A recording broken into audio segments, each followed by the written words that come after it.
Shri Swami Samarth. Caretaker भाग 72. आशा काकूंना भेटून मीरा घरी आलेली असते. घरी येताच ती थेट घरात जाणार असते. तेवढ्यात काहीतरी लक्षात आल्यासारखं ती थोडी मागे वळते आणि घरासमोर उभ्या असलेल्या बॉडीगार्ड्सकडे येते. काका, ऐका ना. हो मॅडम, बोला ना, काय झालं? काका, मी सकाळी बाहेर गेले होते आणि आता घरी आले. हे तुम्हाला माहिती आहे ना? बॉडीगार्ड थोडं प्रश्नार्थक नजरेनेच मीराकडे बघतो आणि बोलतो, हो मॅडम, आमचं तेवढं लक्ष असतं घरात. कोण येतं, कोण जातं, सगळं काही आम्ही नीट ऑब्झर्वेशन करत असतो. बॉडीगार्डचे बोलणे ऐकून मीरा थोडंसं मिश्किलपणे बोलते, हो, तुम्ही ऑब्झर्वेशन करत असता आणि हे मलासुद्धा चांगलंच माहिती आहे. पण आज काही ऑब्झर्वेशन केलं नाही असं समजा तुम्ही, ओके? बॉडीगार्ड्स मीराचं बोलणं ऐकून कन्फ्यूज होऊन एकमेकांकडे बघतात आणि विचारतात, म्हणजे? तेच मीरा हलकीशी हसते आणि बोलते, म्हणजे आज मी कुठेही गेले नव्हते. हे तुम्ही तुमच्या डोक्यात अगदी लक्षात ठेवा बरं का. मीराचे बोलणे ऐकून बॉडीगार्ड्स बोलतात, मॅडम, असं कसं? तुम्ही आत्ता सकाळी बाहेर गेला होता ना आणि आत्ताच तुम्ही घरामध्ये आलेला आहात. मग हे तुम्ही काय बोलत आहात? मीरा थोडं सिरियस होते आणि बोलते, हो, ते मला माहिती आहे आणि तुम्हालासुद्धा माहिती आहे. पण ही गोष्ट तुम्ही तुमच्याजवळच ठेवा बरं का. सरांपर्यंत पोचवायची गरज नाही. नाहीतर तुम्हाला ना चोमडेपणा करायची सवय आहे. मागच्या वेळी पण मी आंबे तोडले होते आणि सांगितलं होतं ना की कोणाला सांगू नका, तर मी तुम्हाला आमरस देईन. तरीसुद्धा तुम्ही सरांना सांगितलं. नाही हो मॅडम, आम्ही सरांना काही. मीरा त्यांचं बोलणं थांबवत बोलते, बास बास, मागच्या वेळेस मला खरंच खूप राग आला होता. पण ठीक आहे, यावेळी मात्र सरांना मी बाहेर गेले होते अजिबात सांगायचं नाही, समजलं का? मॅडम, अहो ऐकून तरी घ्या, आम्ही सरांना काहीच. तेच मीरा त्यांचं बोलणं परत थांबवत एक टोमणा मारत बोलते, सर काय मणिगवळी आहेत का? ते काय CCTV फुटेज घेऊन घरभर फिरत असतात का? त्यांना काही समजत नाही. ते दिवसभर ऑफिसमध्ये असतात. मी सुद्धा त्यांच्यासोबत कधी कधी ऑफिसमध्ये गेले होते ना, तेव्हा त्यांना घरात काय चाललं आहे काय नाही हे माहितीच नव्हतं. ऑफिसमध्ये बसून ते त्यांचं काम करत असतात. ते कामात बिझी असतात. ते काय घरात कोण आलं गेलं त्याचे CCTV फुटेज बघत बसणार आहेत का? नाहीत ना, समजलं का? बॉडीगार्ड काही बोलणार तेवढ्यात मीरा पुन्हा बोलते, तुम्ही जर ना सरांना काही सांगितलं नाही ना, तर उद्या मी तुम्हाला छान जेवण करून देईन, ठीक आहे?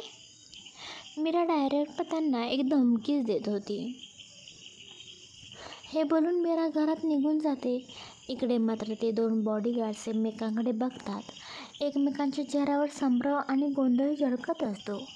एवढे दिवस मीरा त्या घरात राहत होती, पण अजूनही तिला हेच माहिती नव्हतं की फक्त बॉडीगार्ड्स नाही तर आरवसुद्धा नकळत का होईना घरावर लक्ष ठेवतोय. कोण कधी येतं जातं, कुणी त्याला सांगितलं नाही तरी त्याला सगळं काही कळतं. पण हे मीराला अजूनही माहिती नव्हतं. मीरा घरामध्ये शिरताना ती थेट तिच्या रूममध्ये जाते. तिने सकाळी जो ड्रेस घातला होता तोच मुद्दाम परत घालते, जेणेकरून आरवला काही शंका यायला नको. ड्रेस चेंज करून झाली की ती लगेचच तिची पर्स उघडते आणि आशा काकूंनी दिलेला गुलाबजामुनचा डबा बाहेर काढते. तो डबा हळूच हातात घेऊन ती थेट किचनमध्ये जाते. किचनमध्ये जाऊन ती डबा एका बाजूला ठेवते आणि लगेच संध्याकाळच्या जेवणाची ती तयारी करू लागते. गॅस चालू करते, भाज्या चिरायला घेते, फोडणी टाकते, सगळं अगदी घाईत करत असते. कारण आरव आता कुठल्याही क्षणी घरी येईल याची तिला पूर्णपणे कल्पना असते. अचानक आवाज ऐकू येतो, टिंग. दरवाजाच्या सेन्सरचा आवाज होतो. आरव घरी आल्याचं कळतं. मीरा लगेच दरवाजाच्या दिशेला नजर टाकते. आरव घरात शिरतो. एका हातात त्याची लेदरची बॅग आणि दुसऱ्या हातात ब्लेझर असतं. तो टाय लूज करत घरात येत असतो. त्याच्या चेहऱ्यावरून स्पष्ट दिसतं की तो खूप दमलेला आहे. आरवला पाहताच मीरा पटकन गॅसजवळून बाजूला होते आणि घाईघाईने हॉलकडे धावते. मीरा पळतच समोर येते आणि त्याच्यासमोर उभी राहते. तिच्या चेहऱ्यावर उत्साह, डोळ्यात विचारांची आतुरता होती. त्याला आलेलं बघून एकदम धडधडीत मीरा बोलते, आलात तुम्ही आरव? काय झालं? प्रोजेक्ट आपल्याला भेटला का? खूप दमलेला दिसताय तुम्ही. कशी झाली मीटिंग? मी पाणी देऊ का तुम्हाला, की कॉफी देऊ, की चहा देऊ, की डायरेक्ट काही खायला देऊ? ती एकावर एक प्रश्न विचारत राहते. थोडीशी घाई, थोडंसं प्रेम आणि थोडं काळजीचं मिश्रण तिच्या आवाजात जाणवतं.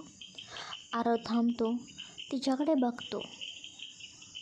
दिवसभराच्या थकव्याच्या मागे त्याच्या चेहऱ्यावर हलकीशी पण मनापासून स्मितरेषा उमटते. आरव हसत हलक्या सुरात बोलतो, हो मीरा, किती एकावरती एक प्रश्न विचारतेस तू? हवंच आहे मला खूप काही तुझ्याकडून, पण त्याआधी तो थोडा जवळ येतो. एक जादूची झप्पी हवी आहे. मीरा थोडी गोंधळते. तिच्या चेहऱ्यावर प्रश्नाचिन्ह उमटतं. झप्पी? आरव हसतो. हलक्या हाताने तिला स्वतःकडे ओढतो. अलगद मिठी मारतो. तिच्या कानाजवळ येऊन हळू आवाजात म्हणतो, ही जादूची झप्पी हवी आहे. आता बरं वाटतंय. मीरा हलकासा श्वास सोडते. तिच्या चेहऱ्यावर लाजून येणारी शांत हसू उमटते. आरव तिच्या केसांवर एक नाजूक स्पर्श करत तिच्या मिठीत शांत होतो. तो अलगद तिला मिठीत घेतो. तीसुद्धा हलकं त्याच्या पाठीवर हात फिरवते. मीरा हळू आवाजात बोलते, खूप दमलेला आहात ना? आरव तिच्या मिठीतच, हो ना, खूप दमलोय आज. पण आता तुझ्या मिठीत अशी शांतता मिळते. वाटते सगळा थकवा कुठेतरी विरघळून गेलाय. आणि का झालंय काय माहिती, कारण दिवसभरात माझ्याकडे माझं एक खास विटॅमिन नव्हतं. विटॅमिन? कसलं विटॅमिन? मीरा गोंधळून विचारते. आरव हसत तिच्या गालाला हात लावतो. हे माझं विटॅमिन म्हणजे तू. आज ऑफिसला तुला सोबत नेलं नव्हतं ना, म्हणून फ्रेश वाटत नव्हतं. आरव, तुम्ही पण ना प्रत्येक गोष्टीत रोमॅन्टिक बोलता. कसं सुचतं हे सगळं? काय करू, माझी होणारी बायको इतकी गोड आहे की सगळं आपोआप सुचतं. मी म्हणतोय लवकरात लवकर लग्न करूया. काय म्हणतेस तू? मीरा हसते आणि बोलते, हो करूया, पण त्याआधी जरा फ्रेश व्हा. मी तुमच्यासाठी गरमागरम कॉफी बनवते, तुम्हाला आवडते तशी. पण आधी सांगा, प्रोजेक्टचं काय झालं? 1 मिनिट, मी गेस करू का? तो हसतच तिच्याकडे बघतो. मीरा एकदम गोंधळून लाजून बोलते, तुम्हाला प्रोजेक्ट मिळालेला आहे ना? मला माहिती आहे, कारण जे आरव राज्याध्यक्ष ठरवत असतो तोच ते मिळवत असतो. मीराचं बोलणे ऐकून आरव हसतो. अगदी बरोबर, प्रोजेक्ट आपल्यालाच मिळाला आहे. क्लायंटला आपलं काम इतकं आवडलं की अजून एक मोठा प्रोजेक्ट फायनल झाला आहे. मीरा आनंदाने बोलते, वा, कॉंग्रॅच्युलेशन्स आरव. ती लगेच त्याला मिठी मारते. आरव तिच्या पाठीवर हात फिरवतो. थँक्यू. हे सगळं तुझ्यामुळे घडतंय मीरा. तू माझ्या आयुष्यात आलीस ना म्हणून. नाही आरव, मी तुमच्या आयुष्यात यायच्या आधीपासूनच तुम्ही हे सगळं उभं केलं आहे. ही मेहनत, ही कामगिरी सगळी तुमचीच आहे. इथे माझं काहीच क्रेडिट नाही. मीरा, मी आधीही काम करत होतो गं, पण त्या कामाचा आनंद, समाधान आज मला मिळतं आहे. आणि ते फक्त तुझ्यामुळे, तुझ्या असण्यामुळे. त्यासाठी थँक्यू सो मच. तो तिच्या कपाळावर हळूच ओठ टेकवतो. मीरा डोळे मिटून शांतपणे ते क्षण अनुभवते आणि ती डोळे उघडून हसत बोलते, आज ना पार्टीच व्हायला हवी. एवढा मोठा प्रोजेक्ट मी काहीतरी खास बनवलं आहे तुमच्यासाठी. आरव गोंधळून विचारतो, काय बनवलं आहेस? सांग ना. सांगते, सांगण्यापेक्षा दाखवते, पण त्याआधी तुम्ही रूममध्ये जा, फ्रेश व्हा आणि मग खाली या. बरं ठीक आहे, आलोच मी. तो हसत रूमकडे वळतो. आरव रूममध्ये फ्रेश होण्यासाठी जातो. त्याच्या पाठमोऱ्या पावलांचा आवाज ओसरतो आणि मीरा हळूच दोन्ही हात जोडते. गणपती बाप्पा, आरवला असंच कायम हसत ठेवा. त्याच्या मनातली प्रत्येक इच्छा पूर्ण होऊ दे. आणि आता मी जे काही करायला जात आहे ना, ते सुद्धा तुझ्या आशीर्वादाने यशस्वी होऊ दे. क्षणभर ती निशब्द उभी राहते, एक हलकी श्वास घेते आणि मग चपळतेने किचनकडे धावते. मीरा गॅस चालू करते. दूध तापतंय. कॉफी पावडर हलत हलत ती स्वतःलाच पुटपुटते. आजची कॉफी स्पेशलच असायला हवी. स्पेशल व्यक्तीसाठी. तेवढ्यात आरव फ्रेश होऊन बाहेर येतो. पांढऱ्या टी शर्टमध्ये थोडे ओले केस आणि तोंडावर फ्रेश लूक. त्याला पाहताच मीरा पटकन 2 कॉफीचे कप ट्रेमध्ये सजवते आणि त्याच्यासमोर येते. दोघंही सोफ्यावर बसतात. आरव TV ऑन करतो. TVवर न्यूज सुरू होते. राज्याध्यक्ष इंडस्ट्रीने आज एक मोठा आंतरराष्ट्रीय प्रोजेक्ट मिळवलेला आहे. त्यांचे CEO श्री आरव राज्याध्यक्ष यांच्या नेतृत्वाखाली कंपनीने यश मिळवलेलं आहे. कॅमेऱ्यावर आरवचे फुटेज, ऑफिसच्या क्लिप्स, एका कॉन्फरन्समध्ये त्याचं बोलणं दाखवलं जातं. मीरा एकटक TVकडे पाहत म्हणते. ती मनातच म्हणते, हा तोच आरव आहे ना, जो संध्याकाळी थकून घरी येतो, माझ्यासोबत साधी कॉफी पितो आणि बघ, जग त्याच्यावर किती गर्व करते. ती हळूच आरवकडे पाहते. आरव कॉफीचा कप घेत निवांतपणे स्क्रीनकडे बघतो. त्याला त्याच्या कामाचं फार कौतुक नसतं, पण मीराला त्याचं सर्व काही वाटतं. आरव, तुम्हाला किती छान वाटत असेल ना. सगळेजण तुमचं कौतुक करतायत. तुमची न्यूज TVवर चालू आहे. एखाद्याचं स्वप्न असतं ना की आपला चेहरा एकदा तरी TVवरती यावा, आणि तुमचं तर 2 दिवसांनी चेहरा दिसतो. खरंच खूप प्राऊड वाटत असेल ना. मीरा त्याच्याकडे पाहते, पण आरव हलकंसं असतो आणि अचानक TV बंद करतो. आरव, का TV बंद केलात? मला अजून बघायचं होतं ना. मला तुमचं कौतुक होतंय ते ऐकायचं होतं. लावा ना परत TV. मीरा, या सगळ्या गोष्टी माझ्यासाठी नॉर्मल आहेत गं. यामध्ये मला काही विशेष वाटत नाही. मी ऑफिसमध्ये काम करतो आणि इथे घरी आलो की फक्त शांत बसावं वाटतं. आरव, तुम्ही पण ना. मला तरी बघायला आवडतं ना. माझा आरव किती मोठा माणूस आहे ते सगळ्यांना समजतंय. ते बघायला मला खूप भारी वाटतं. तुम्ही लावा ना TV, मला पाहायचं आहे. आरव मिश्किल हसत बोलतो. मीरा, इथे तुझ्यासमोर साक्षात आरव राज्याध्यक्ष बसलेला आहे आणि तुला TVवरचा आरव राज्याध्यक्ष बघायचा आहे? हो, कारण मी ना TVवरच्या आरव राज्याध्यक्षवरती खूप प्रेम करते. मीरा बोलते. आरवचं हसणं थांबतो आणि थोडा नखरेल भाव करतो.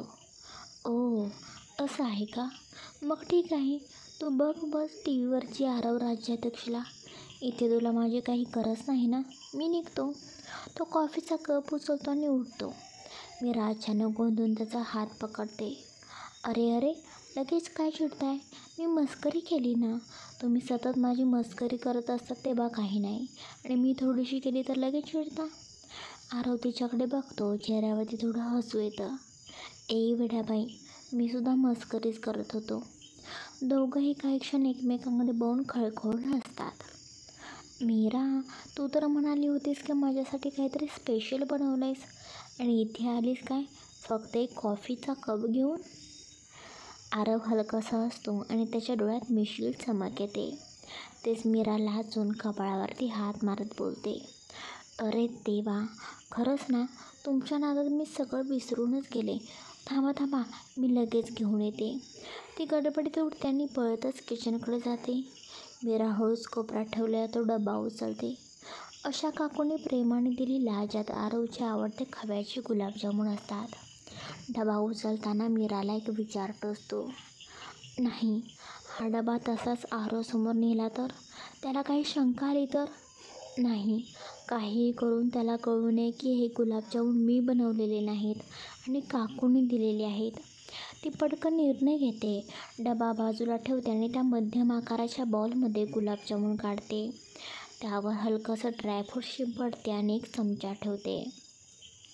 ती हात जोडत हलक्या स्वरात बोलते. गणपती बाप्पा, काकून एवढ्या प्रेमाने आरवसाठी हे दिलं आहे, त्यांना अजिबात डाऊट घ्यायला नको.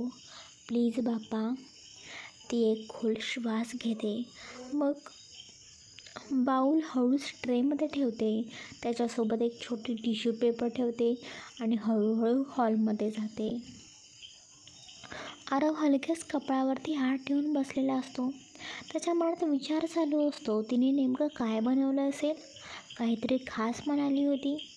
तेवढ्यात मीरा हळूच त्याच्यासमोर येते, दोन्ही हात मागे ठेवून. आरव, आधी डोळे मिटा. अरे बाबा, आता डोळे मिटायचं काय आहे, दाखव ना मीरा, किती वेळ वाट बघतोय मी. आरव, डोळे मिटा म्हणजे मिटा, सरप्राईज आहे ना. आरव हसत बोलतो, ठीक आहे मिटतो. तो डोळे मिटतो. मीरा मग हळूहळू पाठीमागून तो काचेचा पारदर्शक बाउल घेऊन येते, ज्यात भरपूर खव्याचे गुलाबजामुन असतात, वरून ड्रायफ्रूट्स पसरलेले. ती बाउल आरवच्या अगदी समोर धरते आणि हळू आवाजात म्हणते, ढॅनटॅना, सरप्राईज, तुमच्यासाठी खास खव्याचे गुलाबजामुन. मीराचं बोलणं ऐकून आरव डोळे उघडतो आणि क्षणभर थक्क होतो. समोर बघतो तर त्या चमकणाऱ्या काचेच्या बाउलमध्ये गोळसर लज्जतदार गुलाबजामुन होते, तेही खव्याचे, त्याच्या लहानपणापासूनचे फेवरेट. वर सुका मेवा सजलेला. वाव, गुलाबजामुन. आरव आश्चर्यचकित आनंदात बोलतो, तेही खव्याचे. मीरा, हे तर अफाट आहे. तो पटकन बाऊल हातात घेतो. त्याच्या डोळ्यात पाणी नाही, पण बालिश आनंदात ठासून भरलेला. आरवच्या चेहऱ्यावर नकळत हसू उमटलं होतं. त्याने एका गुलाबजामुनकडे हात पुढे केला, तो उचलून बघायला लागला. पण अचानक एक क्षण त्या गुलाबजामुनच्या वरचं ड्रायफ्रूट्स, त्या खव्याचा सौम्य वास, त्याच्या डोळ्यांसमोर आईचा चेहरा तरळतो. आईच्या हातचे गुलाबजामुन, आईचं प्रेम, आईचं हरवलेलं अस्तित्व. त्याच्या हातात गुलाबजामुन असताना चेहरा हळूहळू बदलतो. हसणारा आरव क्षणात गंभीर होतो. नजरेत एक हलकीशी ओलसर आठवण येते. मीराचं मन लगेच ओळखतं. ती बघत असते, चेहऱ्यावरचा प्रत्येक भाव टिपत. ती पुढे येते, हळू आवाजात विचारते, काय झालं आरव, खावा ना, तुमच्यासाठीच तर बनवलेत हे, प्रेमाने. आरव एकदम भानावरती येतो. गुलाबजामुन परत बाउलमध्ये तो ठेवतो आणि टेबलवर तो बाउल हलकेच ठेवतो. नको मीरा, माझा डाएट चालू आहे ना, तुला माहीत आहे मी गोड टाळतो. त्याचं बोलणं अगदी शांत, पण आवाजात एक वेदना असते. मीरा मनातच बोलते, म्हणजे खरंच. गुलाबजामुन बघून त्याला आशा काकूंची आठवण झाली. म्हणजे त्याने अजूनही मला त्या सगळ्या गोष्टी शेअर केलेल्या नाहीत. त्या आठवणी अजूनही त्याच्या मनात बंद दरवाजामागे लपलेल्या आहेत. पण आता मीच त्यांचं मन उघडायला हवं. ती एक खोल श्वास घेते आणि त्याच्या शेजारी येऊन बसते.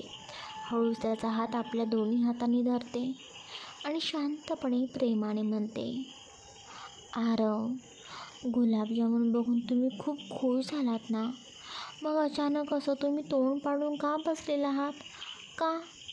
मला माहिती आहे तुम्ही गोड अजिबात खात नाही, कारण तुमचा डाएट चालू आहे. पण कधी ना कधी आपल्याला आनंद मिळतो त्या क्षणात. एक छोटं गोड वाटतं सुद्धा मोठं समाधान देऊन जातं. तुमच्यासाठी मी बनवलेत हे, म्हणजे खरंच तुम्ही नाही खाणार तर माझं मन मोडेल. ती थोडी थांबते आणि मग हळूच म्हणते, आरव, प्रेमाची गोडी कधी कधी डाएटपेक्षा भारी असते. आरव तिच्याकडे शांतपणे बघतो. त्याच्या डोळ्यात गहिवर होता. क्षणभर तो काही बोलत नाही. मीरा, मला माहिती आहे तू खूप प्रेमाने हे बनवलेलं आहेस, पण मी माझं डाएट खरंच स्ट्रिक्टली फॉलो करतोय गं. सॉरी मीरा, तू एक काम कर ना, तू खाऊन घे. तसंही मी खाल्लं काय आणि तू खाल्लं काय एकच ना. अखेर माझा आनंद म्हणजे तुझा आनंद आहे, हो ना.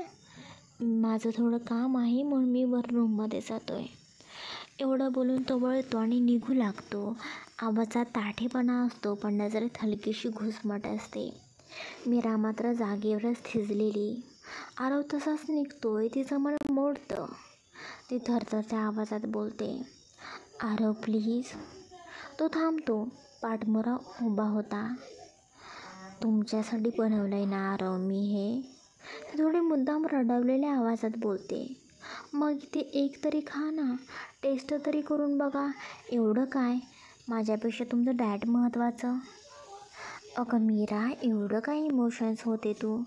गुलाबजामुन आहेत, काही जग थांबत नाही ना त्याच्यावर. तू अशी वागते जसं मी तुझ्याशी बोलणारच नाही आता. तू खरंच वेडी आहेस का. हे घे, तू खा ना. आरव, मी सुद्धा तुम्हाला तेच म्हणते. हे फक्त गुलाबजामुन आहेत ना. तुम्ही तर अशी भीती दाखवता जसं ते खाल्लं की तुम्हाला काहीतरी विचित्र फील होईल. मीराचं बोलणं ऐकून आरव पटकन तिच्याकडे बघतो. तिच्या शब्दांचा अर्थ खोलवर जाऊ लागतो. मीरा जाणून बुजून हे बोललेली असते. मीरा हसून पण डोळ्यात न जगत आणत बोलते. काय झालं आरव, असं का बघताय मला. ठरलंय ना आता, पुढे कधीही तुम्हाला गुलाबजामुन आवडत नाही असं गृहीत धरून मी ते बनवणारच नाही. आरव तसाच तिच्याकडे बघत राहतो. ती बोलतच राहते हळूहळू त्याचं मन पिघळण्यासाठी. पण आता जे बनवलं आहे ते फक्त साधं नाही, खव्याचे आहेत बरं का. अगदी खास खव्याचे गुलाबजामुन. कारण मला वाटलं होतं आज तुम्हाला प्रोजेक्ट मिळणारच आहे, मग तुमचं तोंड गोड करण्यासाठी काहीतरी खास असायला हवं ना. ती थोडा पॉज घेते. आवाज शांत पण थेट हृदयाला भिडणारा. म्हणूनच ना, मनामध्ये एक विचार आला, तुम्हाला गुलाबजामुन आवडत असतील ते सुद्धा खास खव्याचे. आणि आरव, त्या गुलाबजामुनांमध्ये फक्त साखर नव्हती, माझं सगळं प्रेम, मन, काळजी मिसळली होती.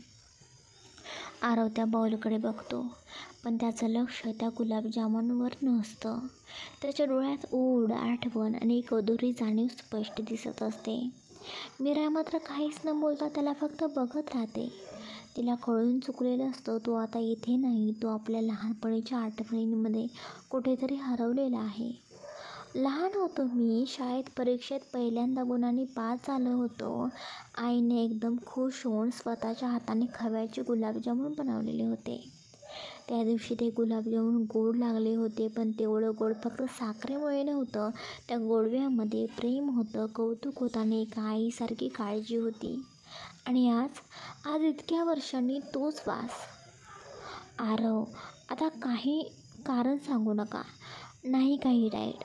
जर तुम्ही खाल्ला नाही तर मी तुमच्याशी एकही शब्द बोलणार नाही. चला आता तोंड उघडा बरं. आरव तिच्याकडे बघतच राहतो. नकळतपणे तो तोंड उघडतो. मीरा हसतच ते गुलाबजामुन त्याच्या तोंडात टाकते. आरवचा पहिला घास, तो गोडसर रस, त्या खव्याचा भरदारपणा, त्यावरचा सुगंधी ड्रायफ्रूटचा थर. क्षणातच त्याचे डोळे मिटले जातात. तो गोड चव चावत नाही, ती आठवतोय, अनुभवतोय. त्याच्या डोळ्याआड एक लहानसा आरव घराच्या गॅलरीत बसलेला आहे. आशा काकू प्रेमाने त्याच्यासमोर गुलाबजामुन ठेवत आहेत. आरव, पास झालास ना. बघ आईने काय केलं तुझ्यासाठी. ती आठवण जशीच्या तशी तोंडात साखरेसारखी विरघळते. हीच चव, हीच भावना, हा स्पर्श, खरंच हे आईच्या हातचं होतं का. तो डोळे उघडतो. त्या आठवणीच्या किनाऱ्यावर परततो. समोर फक्त मीरा त्याच्यासाठी प्रेमाने बसलेली. मीरा उत्साहाने आरवकडे बघते. तिच्या चेहऱ्यावर गोड हास्य असतं. कसे झालेले होते गुलाबजामुन, आवडले का. आरव मात्र गंभीर नजरेने तिच्याकडे पाहत असतो. तो अजूनही त्या चवेमध्ये, त्या आठवणींमध्ये अडकलेला असतो. कोणी केले होते गुलाबजामुन. हे ऐकताच मीराच्या चेहऱ्यावर एका क्षणात घाबरट भाव उमटतात. तिचं मन लगेच विचार करू लागतं. समजलं का त्याला, ओळखलं का त्याने.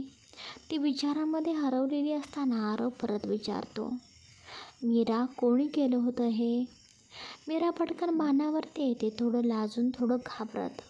पण खोटं न बोलता ती एक छोटं खोटं गोड हसून सांगते, कोणी केलं म्हणजे काय आरव. मीच केलं ना. मी म्हटलं ना तुम्हाला आज प्रोजेक्ट मिळणार याची खात्री होती. मग तुमच्यासाठी गोड काहीतरी हवंच ना. ती थोडी हसते, पण मनात काळजी चालू असते. आणि आरव, असे गुलाबजामुन आधी तुम्ही कधी खाल्ले होते का. म्हणजे त्याची आधी टेस्ट तुम्हाला समजेल ना. आधी तुम्ही खाल्ले होते ते कसे होते, आता कसे वाटले. म्हणजे मी आता केलेले चांगले झालेत की नाही हे समजेल ना. आरव मूक शांततेत काही क्षण डोळे मिटून घेतो. त्या एका वाक्याने त्याच्या मनात जणू काही दार उघडतात. आठवणींचं, प्रेमाचं, काळजाच्या खोल कोपऱ्यात दडलेल्या आईच्या स्वयंपाकाचं. आरव डोळे मिटत शांत स्वरात, खूप छान, खूप छान झालेत. मीरा त्याच्या चेहऱ्याकडे बघते. ती समाधानात हरवलेली असते. मीरा हसून बोलते, मग घ्या ना, हे सगळं तुमच्यासाठीच बनवलेलं आहे. ती हळूच हातातला बाउल परत त्याच्या समोर सरकवत बोलते. पण आरव थोडं मागे सरतो. चेहरा स्थिर, आवाज हलका पण स्पष्ट. नाही, तू हट्ट केलास म्हणून एक खाल्ला आहे, आता प्लीज नको. मीरा क्षणभर स्तब्ध होते. ती काही बोलायच्या आधीच आरव उठतो. टेबलवर हात ठेवतो आणि बोलतो, मी रूममध्ये आहे, थोडं काम आहे. तो तिथून निघून जातो. पाठीवरून त्याचा शांतपणा, आतून उसळणारा एकटेपणा जाणवतो. आरव अस्वस्थ असतो. आईच्या आठवणींनी मन भरून आलेलं असतं आणि आता त्याला थोडं एकटं राहणं आवश्यक असतं. मीरा मात्र ते सगळं समजून घेते. ती त्याच्याकडे बघत हळू आवाजात म्हणते, ठीक आहे आरव, तुम्ही तुमचं काम करा. पण आरव, मी ना हे गुलाबजामुन सगळे काही तुमच्यासाठी ठेवते बरं का फ्रीजमध्ये. कधी जर तुम्हाला खाऊ वाटलं तर नक्की खा बरं का. मला ना अजिबात जास्त गोड नाही ना आवडत, पण तुम्ही खा. आरव ऐकतो. तो थांबत नाही. काहीही न बोलता हलक्या पावलाने रूममध्ये जातो. पण त्यामागे हॉलमध्ये उभ्या असलेल्या मीराच्या चेहऱ्यावर एक समाधान असतं. आज एक खाल्ला, मनातून काहीतरी उसळलं त्यामध्ये. हळूहळू त्याच्या मनाचे दरवाजे उघडतायत. पण अजून वेळ लागेल. आज फक्त एक चव, उद्या कदाचित एक आठवण उघडेल. आरवच्या रूमचा दरवाजा हळूच बंद झालेला असतो. हॉलमध्ये फक्त मीराची आणि तिच्या मनात चाललेली धडपड असते. मीरा तशीच उभी, तिचं डोकं किंचित खाली, डोळे किंचित ओलसर. ती गुलाबजामुनचा बाउल टेबलावर ठेवते. हातावर हात ठेवत मनातल्या आवाजाने बोलते, सॉरी आरव, माहिती आहे मला, हा एक गुलाबजामुन खाल्ल्याने तुमचा मन परत अस्वस्थ झालं आहे. आशा काकू, त्यांची आठवण आली ना तुम्हाला? तो गैरसमज जो तुम्ही इतक्या वर्षापासून मनात धरून ठेवलेला आहे, तो परत उफाळून आलेला असेल आणि त्यामुळे परत एकदा तुमचं काळीज कळवळलं असेल. माफ करा ना, पण हे सगळं गरजेचं आहे. मीरा बघते गुलाबजामुनकडे, त्याच्या सुगंधाकडे. हात हळूच त्या बॉलवरून फिरवते. आरव सर, तुम्हाला तुमची आई परत मिळावी यासाठी कदाचित थोडा त्रास सहन करावा लागेल, थोडं जुनं खोलावं लागेल, पण त्याशिवाय काही नव्यानं उभं राहत नाही. ती हळूच हसते, एक हलकंसं समजूतदार हसू. खरं तर ना, हे एक बरं झालं. मी आणि आरव सर एकमेकांवरती प्रेम करतो. हेच माझं सर्वात मोठं बळ आहे. जर आज आमच्यात प्रेम नसतं तर मी हा गुलाबजामुन त्यांच्या तोंडात घालणं, हट्ट करणं, हे सगळं अशक्यच होतं. ते कदाचित मला झिडकारले असते. तेव्हाच हे सगळं संपलं असतं. मीरा आतमध्ये एकदम ठाम होते. आवाज गूढ, शांत पण ठाम होता. पण आता मी माझ्या प्रेमाचा उपयोग करणार आहे. हो, थोडं खोटं बोलले, थोडं लपवलं, पण हेतू मात्र शुद्ध आहे ना. शेवटी एका आईला तिच्या लेकराकडे परत आणायचं आहे. ती गुलाबजामुनचा बॉल उचलते, हलक्या पावलाने फ्रीजकडे जाते. पहिली पायरी तर गाठलेली आहे मी. आरव सरांनी तो गुलाबजामुन खाल्ला. आता मी तयार आहे पुढचं पाऊल टाकायला. ती बाऊल फ्रीजमध्ये ठेवते. दार बंद करता तिचा चेहरा आरशासारखा स्पष्ट होतो. एक निर्धार, प्रेम आणि संयम असलेला तिचा चेहरा.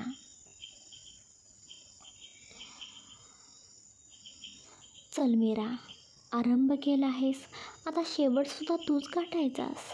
ती गोड हसत हातात ॲप्रॉन घेते आणि किचनमध्ये जेवणाची तयारी सुरू करते. आरव रूममध्ये येतो, दरवाजा बंद करतो आणि बेडवर येऊन बसतो. त्याने दोन्ही हात डोक्याला लावलेले असतात. त्याचं मन खूप अस्वस्थ झालेलं असतं. हृदयाचे ठोके वाढलेले असतात. जुन्या आठवणी डोक्यामध्ये परत परत यायला लागतात. तो त्या आठवणींपासून दूर जाण्याचा प्रयत्न करत असतो, पण आज त्या गुलाबजामुनमुळे परत त्याच जुन्या क्षणांमध्ये ओढला जातो. तो मनात विचार करत असतो, असं कसं होऊ शकतं? तोच गुलाबजामुनचा चव, त्याच स्पर्श, साखरेचा पाक, वरचे ड्रायफ्रूट, सगळं काही तसंच, अगदी तिच्यासारखं. हे खरंच मीराने बनवले असणार. पण असं कसं? दोघींच्याही हातात एकसारखी चव. आरव उठतो, आरशासमोर जातो, स्वतःच्या चेहऱ्याकडे पाहतो. त्याचे डोळे थोडेसे भरलेले दिसतात. तो स्वतःलाच समजावत बोलतो, नाही नाही, मी त्या बाईचा विचार करणार नाही. ती माझी आई नव्हती, कधीच नव्हती. तिने माझा विश्वासघात केला होता. ते माझ्या आयुष्यातील एक बंद झालेले अध्याय आहेत. पण त्याच्या मनात अजूनही त्या गुलाबजामुनची चव तशीच रेंगाळत असते. त्याच्या ओठांवर अजूनही त्याचा स्वाद, त्याच्या श्वासात अजूनही तो गोडसर सुगंध. तो डोकं हलवतो, स्वतःशीच पुन्हा एकदा म्हणतो, नाही, अजूनही ती चव मनात घर करून बसली. पण मी विसरायलाच हवं. तो थोडा वेळ तसाच बसून राहतो. खोलीभर एक खोल शांतता पसरते आणि त्याच्या डोळ्यांमध्ये एक न सांगता येणारी झगमगती आठवण अलगद चमकून जाते. जेवणाचा वेळ झालेला होता. मीराने सगळा स्वयंपाक तयार करून ठेवलेला होता. शांतपणे आरवला आवडणारे सगळे पदार्थ. पण आरव अजून खाली आलेला नव्हता. मीराला कल्पना होती की गुलाबजामुननंतर त्याचं मन अस्वस्थ झालेलं होतं.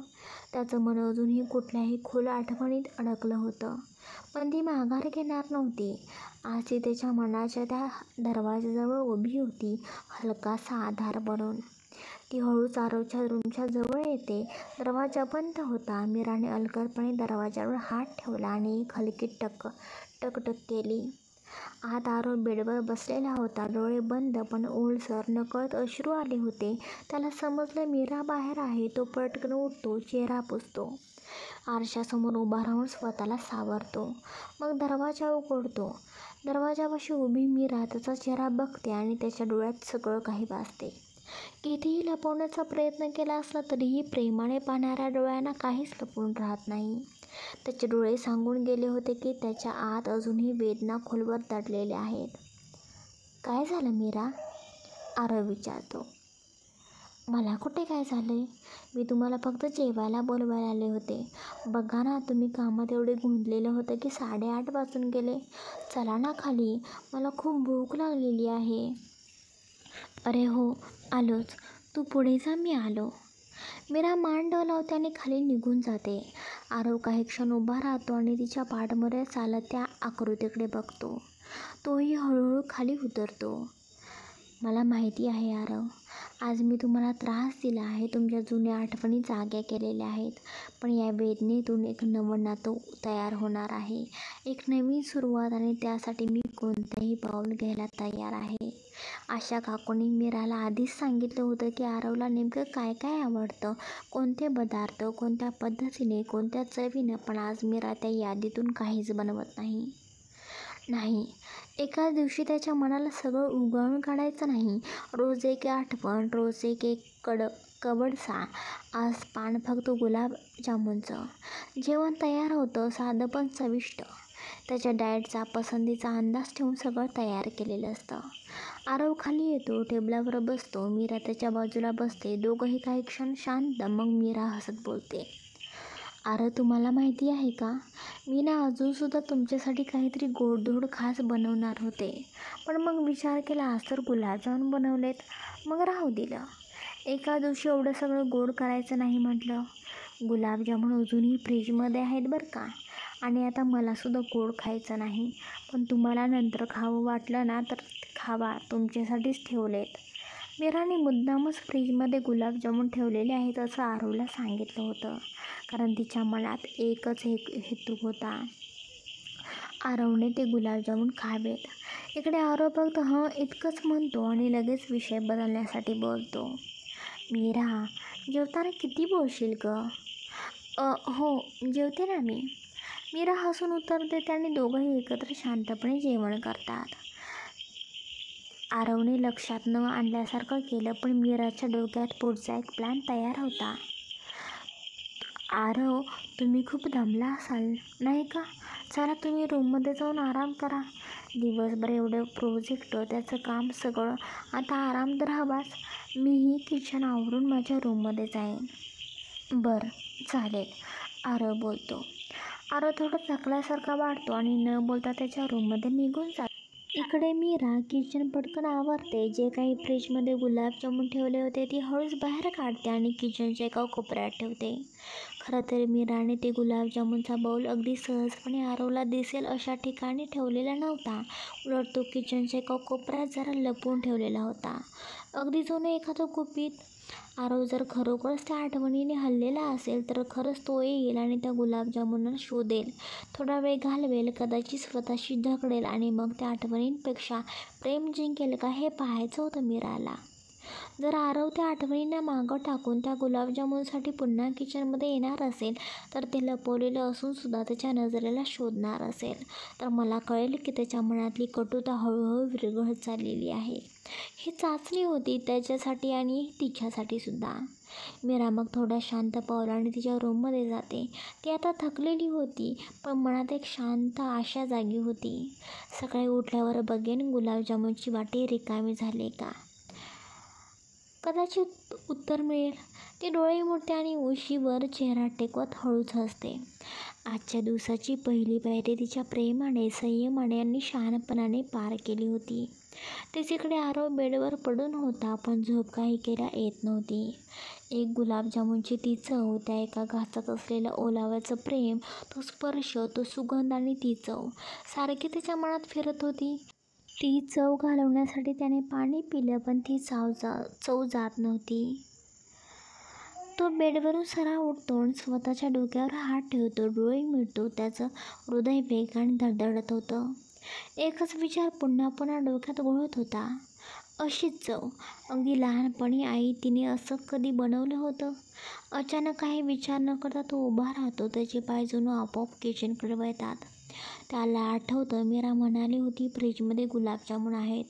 तो धड फ्रीज उघडतो, वरून खाली नजर फिरवतो. नाही नाही, कुठेच नाही. क्षणभर तो घाबरतो. कुठे गेले?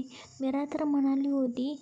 तो थोडं फ्रीज बंद करतो आणि किचनमध्ये सगळीकडे शोधायला लागतो. एकामागोमाग एक भांडी उघडतो. हळूहळू थोडासा गोडसर वास त्याच्या नाकाला लागतो. त्याचं मन जणू त्या वासाच्या मागोमाग जातं. किचनच्या एका कोपऱ्यात, ते सहसा कोणी काही ठेवत नाही, तिथे त्याला एक वाटी दिसते. वाटीभर झाकण आहे, पण त्याला खात्री असते हीच ती. तो झाकण उघडतो आणि त्या लालसर पाकातले, वर ड्रायफ्रुट्स लावलेले मऊ खव्याचे गुलाबजामुन त्याच्या नजरेसमोर येतात. क्षणभर तो काहीच बोलत नाही. त्याचे डोळे मिटतात. हळूहळू तो एक गुलाबजामुन उचलतो, तोंडात टाकतो आणि डोळ्यातून नकळत पाणी उकळतं. एका पाठोपाठ एक गुलाबजामुन तो खातोय, अगदी जणू ती चव त्याला काही सांगते आहे. कुठेतरी मनात खोल गेलेली जखम. आरवने शेवटचा गुलाबजामुन खाल्ला. वाटीत काहीच उरलं नव्हतं.